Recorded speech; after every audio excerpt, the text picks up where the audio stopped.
In this example, we're going to evaluate the integral of z times the square root of z squared minus 5 dz.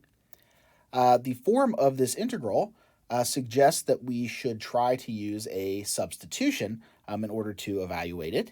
And so we're going to let u be the inside function of our composition that appears in the integrand, which would be z squared minus 5. This is the quantity that exists inside the square root function.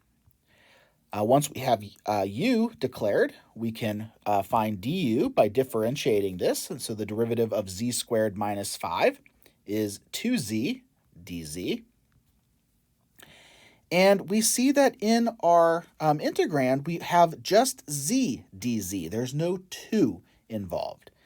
And so we can take our equation du equals 2z dz, and we can adjust it by a constant by dividing both sides by 2. And so we have du over 2 is going to equal z dz. And now we can substitute that in since we're replacing z dz in the equation, and we can replace the red underlined portion with du over 2.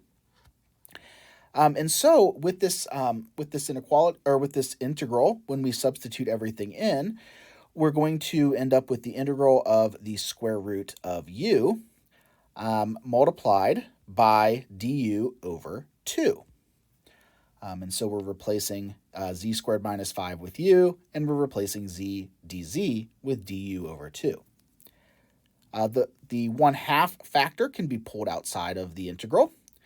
And in order to simplify this, in order to rewrite this integral, we're going to go ahead and rewrite the square root of u as u to the 1/2 power.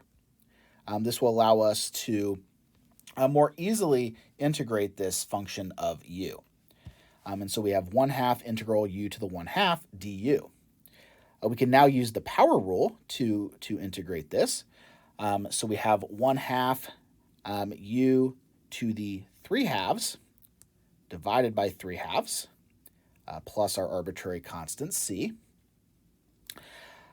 Here we can clean up the constants a little bit. This will become 1/2 multiplied by 2/3 times u to the 3/2 plus c. 1/2 times 2/3, of course, becomes 1/3 when the 2's will cancel. And we can go back to the variable z by replacing u with the expression z squared minus 5.